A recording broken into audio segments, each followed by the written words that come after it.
ఇది first case వచ్చి screen మీద ఏకాంబరం. ఈయనది ఇప్పుడు ఇంకొక ఇంట్రెస్టింగ్ ఎగ్జాంపుల్ అండి. ఒకటి 1:1 పద్ధతిలో మేము కాల్ లెటర్స్ పంపించామని చెప్పాం. మీకు క్లియర్ చూస్తే కాల్ లెటర్స్ లో ప్రతి కాల్ లెటర్ లో వెనక చాలా క్లియర్ గా బోల్డ్ గా రాసి పెట్టాం. ప్రతి కాల్ ఏ క్యాండిడేట్ కూడా దీన్ని విభేదించడానికి లేదు. ఏమని రాసింది? The mere call letter is only for certificate verification and does not confer any right of selection. ఇంత క్లియర్ గా చెప్పిన తర్వాత నన్ను ఎందుకు సెలక్షన్ లిస్ట్ లేదు అని అడగటం ఎంతవరకు కరెక్ట్? సరే, ఇతను ఏకాంబరం కేసుకు వద్దాం. ఏకాంబరం కేసులో ఇతనికి వచ్చింది 125 ర్యాంకు.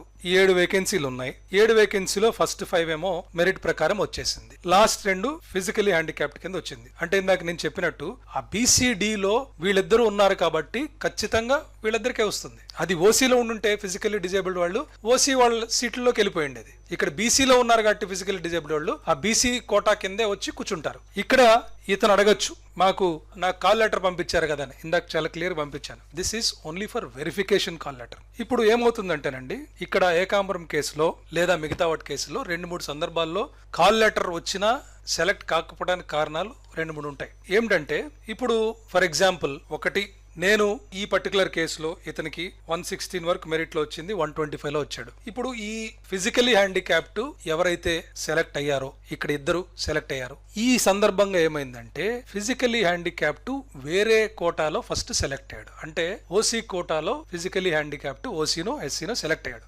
అతను సర్టిఫికేట్ వెరిఫికేషన్ లోనో లేకపోతే వెరిఫికేషన్ కో రాలేదనుకోండి. సో అతను తీసి పక్కన పెట్టేసి నెక్స్ట్ ఫిజికలీ హ్యాండిక్యాప్డ్ ఎవరున్నారని చూస్తే అతను బీసీడీ అతను ఉన్నాడు. సో ఒకప్పుడు మనం ఫస్ట్ రౌండ్ ఆఫ్ వెరిఫికేషన్ లో ఓసీలో ఉండే ఫిజికలీ హ్యాండిక్యాప్డ్ డిస్క్వాలిఫై అయ్యాడో లేకపోతే సర్టిఫికేట్లకు రాలేదో లేకపోతే అతనికి మెడికల్ ఇన్వాలిడేషన్ అనే కారణం వల్ల అతను తీసి పక్కన పెట్టడం వల్ల నెక్స్ట్ ఫిజికలీ హ్యాండిక్యాప్డ్ బీసీ ఉన్నాడు కాబట్టి నేను బీసీలోనే కూర్చోబెడతాను. సో ఆ బీసీ అతను వచ్చాడు కాబట్టి ఇతనికి కాల్ లెటర్ వచ్చినా కూడా, అంటే వెరిఫికేషన్ లెటర్ వచ్చినా కూడా సెలెక్షన్ కాలేదు. అలాగే ఇంకొక సందర్భంలో 2-3 పోస్టులకి ఒకే క్యాండిడేట్ ఎలిజిబుల్ అయి ఉండొచ్చు సర్టిఫికేట్ వెరిఫికేషన్ కోసం. కాబట్టి ఒక చోట 2-3 చోట్ల వాళ్ళు వెరిఫికేషన్ కోసం ఎలిజిబుల్ అయ్యారంటే ఏదో ఒకటే తీసుకుంటాడు సీటు.